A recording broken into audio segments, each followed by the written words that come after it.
काय ग, आपण बराच वेळ वाट बघतोय ना.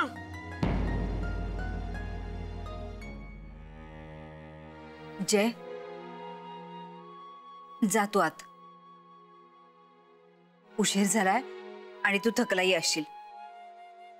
जा आराम कर. पुढे कुठेही जायचं नाही. मला बोलायचंय जरा.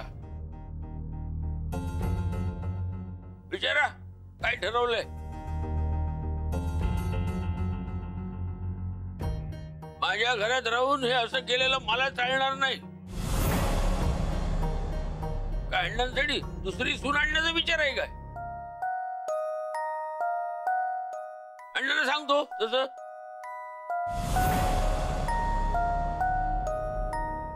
काका, हो असं काही नाहीये. ती मुलगी काय उगाच सांगत होती?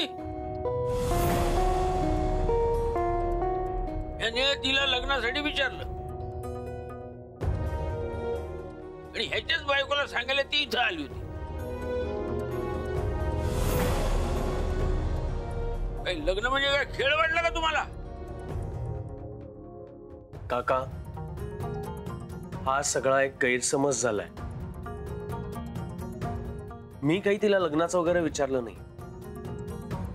अरविंद काका तिच्याशी लग्नाबद्दल बोलले म्हणून तिला असं वाटलं की मी तिला विचारलंय म्हणून. बरोबर आहे काका. मग नोकरी नको सोडू, लग्नानंतर सोड असं का सांगितलं? हो काका, ते मी एक मैत्रीण म्हणून सल्ला दिला तिला. देव टूर्स सारखी चांगली नोकरी तिने सोडू नये असं मला जेन्युइनली वाटतं. म्हणून मग मी तिला म्हणालो की तुला नोकरी सोडायचीच असेल तर लग्न वगैरे करणार असेल तेव्हा सोड. खरंय काका.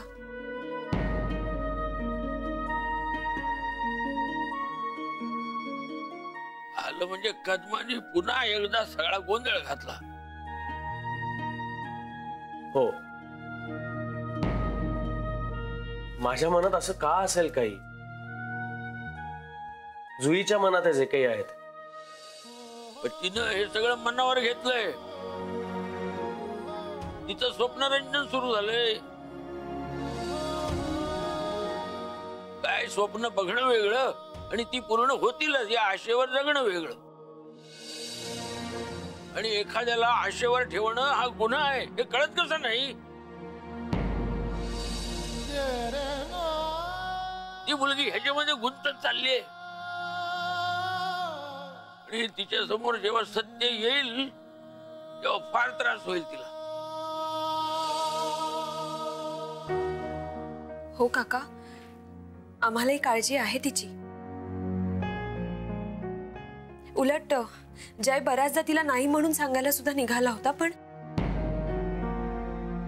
कदाचित ती हर्ट होईल म्हणून मीच त्याला म्हटलं की तू वेळ आल्यावर सांग. येणार कधी आहे ती वेळ? एक गोष्ट लक्षात ठेवा, ऑफिस मध्ये लग्न लपवणं ही तुमची गरज अडचण असू शकते. पण भान ठेवा, तुमच्यामुळे कुणाच्याही भावना दुखवायला नकोत. जर तुमच्यामुळे त्या मुलीला काही त्रास होणार असेल, तिला सहन करावं लागणार असेल तर आता सावध व्हा. काय तिला काही झालं तरी तुम्ही स्वतःला कधी माफ करू शकणार नाही. आलं लक्षात?